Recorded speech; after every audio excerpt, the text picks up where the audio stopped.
اپنے سبق کو جلد اور متواتر دہرائیں۔ آپ اپنے 3 گھنٹوں کی لیکچر کی یادداشت کو صرف اس سادہ طریقے سے 500% تک بڑھا سکتے ہیں، یعنی لیکچر کے آخر میں 3 منٹ کے لیے لیکچر کی دہرائی کر لیں، پھر 1 گھنٹہ بعد، 1 دن بعد، 1 ہفتہ بعد، 1 ماہ بعد اور پھر 2 ماہ بعد دہرا لیں۔ دہرائی کسی بھی چیز کو یاد رکھنے کے لیے بہت مؤثر ہے۔ ہمارا ذہن 80% سے 100% مواد کو 24 گھنٹوں تک یاد رکھ سکتا ہے۔ 24 گھنٹوں کے بعد بولنے کا عمل تیز ہو جاتا ہے، لہٰذا پہلی دہرائی کسی چیز کو یاد کرنے کے 24 گھنٹوں بعد لازماً ہو جانی چاہیے۔ اگلے دہرائی لازماً 7 دن بعد ہونی چاہیے۔ دلچسپ بات یہ ہے کہ اگر آپ دہرائی کے اس طریقے پر عمل کریں گے تو آپ کا دہرائی کا وقت آپ کی یاد کرنے کے وقت کا صرف 10% ہوگا۔ یاد کرنے کے بعد سو جانے سے بھی یادداشت میں اضافہ ہو جاتا ہے۔ تحقیق سے معلوم ہوا ہے کہ رات کو سونے سے پہلے دہرانے سے مواد بہتر اور جلد یاد ہوتا ہے اور زیادہ دیر تک یاد رہتا ہے۔ ذہن پہلے اور آخری اطلاعات کو درمیان میں ملنے والی اطلاعات کی نسبت زیادہ بہتر یاد رکھتا ہے۔ یاد کرنے کے لیے سونے سے پہلے کا 1 گھنٹہ اور جاگنے کے بعد کا 1 گھنٹہ زیادہ مفید ہے۔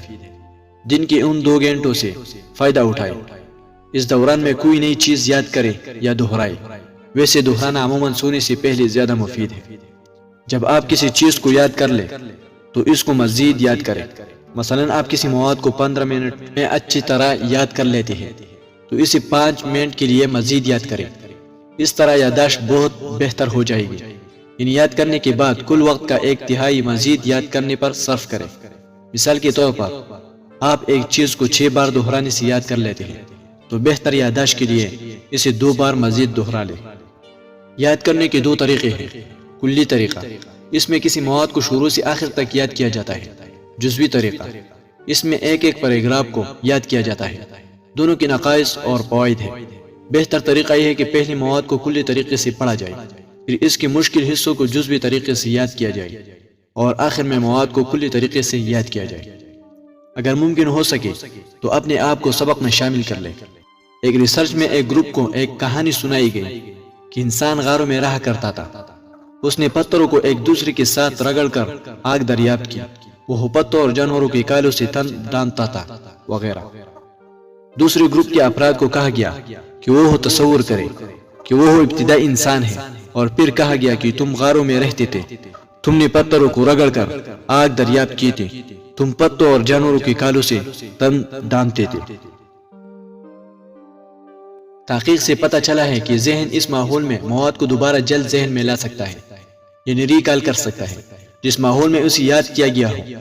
مثلا آپ کوئی چیز نکالنے کے لیے تیزی سے فریج کی طرف گئے، لیکن جو ہی دروازہ کھلا تو بھول گئے کہ آپ کو کس چیز کی ضرورت ہے۔ آپ اسے لمحے دروازہ بند کر دیں اور چند قدم پیچھے ہٹیں تو عموماً آپ کو یاد آ جائے گا کہ آپ کو کس چیز کی ضرورت ہے۔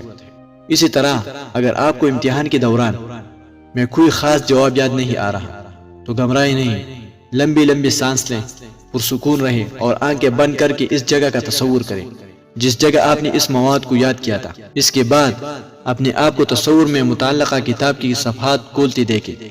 تصور میں ہی اس صفحے کو پڑھنے کی کوشش کریں جس پر آپ کا بولا ہوا مواد موجود تھا۔ اس طرح آپ کو بولا ہوا مواد یاد آ جائے گا۔ اس سارے عمل میں 10 سیکنڈ سے زیادہ وقت نہیں لگتا۔ آپ جو کچھ پڑھتے ہیں اسے تصور میں تصویر کی طرح دیکھنے کی کوشش کریں۔ ہماری آنکھوں کی یادداشت ہمارے کانوں کی یادداشت سے 20 گنا زیادہ ہے۔ کوشش کریں کہ آپ نے جو کچھ پڑھا ہے اس کا ذہن میں تصور کر سکیں۔ جب طلبہ تصور کی مدد سے پڑھتے ہیں تو ان کی تعلیم میں دلچسپی بڑھ جاتی ہے اور وہ زیادہ آسانی اور تیزی سے سیکھتے ہیں۔